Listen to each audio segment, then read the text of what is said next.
Dress గానీ చాలా happy అనిపించింది. మళ్ళీ ఇంకొకసారి గబ్బర్ సింగ్ ని చూడబోతున్నాం అనే హ్యాపీనెస్ అనిపించింది.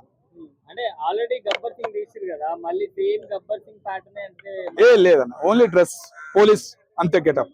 మొత్తం సీన్లు అన్ని వేరేగా ఉండే, చివరిగా డైలాగులు కూడా చాలా వెరైటీగా కనబడబోతున్నాయి అని మేము ఆశపడతాం.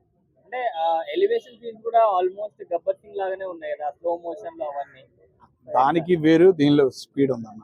ట్రైలర్ మీరు చూసారో లేదో తెలియదు కానీ గబ్బర్ సింగ్ చాలా స్లో, కానీ దీనిలో ఉన్న స్పీడ్ దాన్ని తట్టుకోలేదు అన్న ఫీలింగ్ అయితే మాకు కలిగింది.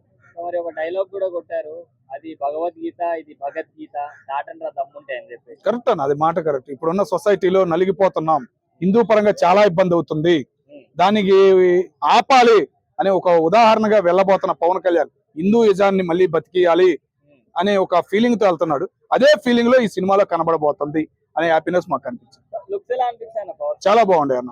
కొద్దిగా జుట్టు కొద్దిగా మరీ పెరిగినట్టు అనిపించింది, కొద్దిగా జుట్టు వెనక్కంటాం, కొద్దిగా అదే 10 సార్లు వెనక అది కష్టపడ్డా అన్న ఫీలింగ్ అయితే కలిగింది అన్న. మరి హీరోయిన్స్ ఉన్నారు ఇద్దరు, రాశి ఖన్నా ఇంకా మన శ్రీలీల, సెట్ అయ్యారన్న, బాగా సెట్ అయ్యారు.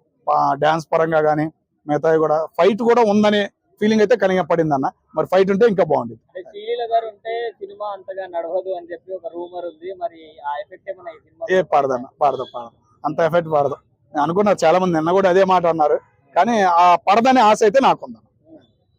అంటే ఇప్పుడు హరీష్ శంకర్ గారికి ప్రీవియస్ గా చూసుకుంటే హిట్లు ఏం లేవు, సో ఈ సినిమా అన్నా ఏమన్నా హిట్ అయ్యా? సంటి సినిమా తెలుసా, అది ఎంత హిట్ అయింది, సేమ్ అదే మూమెంట్ ఉంది ఇప్పుడు పవన్ కళ్యాణ్ గారికి, కాబట్టి హిట్ అయ్యిద్దని మాకు ఆశ ఉంది. ఓవరాల్ గా ట్రైలర్ గురించి చాలా బాగుందన్న. సినిమా ఇంకా ముందుకు వచ్చినట్టుగా చాలా హ్యాపీగా ఉంది. ఎందుకంటే ఇంటర్మీడియట్ ఎగ్జామ్స్ అయిపోయినాయి, పిల్లలకి మళ్ళీ కోచింగ్ మొదలవక ముందే పవన్ కళ్యాణ్ సినిమా చూడబోతున్నాం అనే హ్యాపీనెస్ లో ఫ్యాన్స్ ఉండాలని నేను అనుకుంటున్నాను. ఇప్పుడు 19th కి దురంధర్ 2 కూడా వస్తుంది, ఉస్తాద్ భగత్ సింగ్. ఇంకా డేట్ కన్ఫర్మ్డ్ కాదన్నారన్న, వస్తే కనుక అంత ఎఫెక్ట్ ఉండదన్న. అంటే ఆల్రెడీ మనం పార్ట్ 1 చూసాము, చాలా అది ఉంది, అండ్ యూట్యూబ్ లో కూడా ట్రైలర్ రిలీజ్ చేసారు. పార్ట్ 3 కూడా ఉందంట, కాబట్టి పార్ట్ 2 లో కొద్దిగా తగ్గింది, ట్రైలర్ కూడా కొద్దిగా అంతగా అనిపించలేదు అనే ఫీలింగ్ లో ఉండారన్న ఫ్యాన్స్.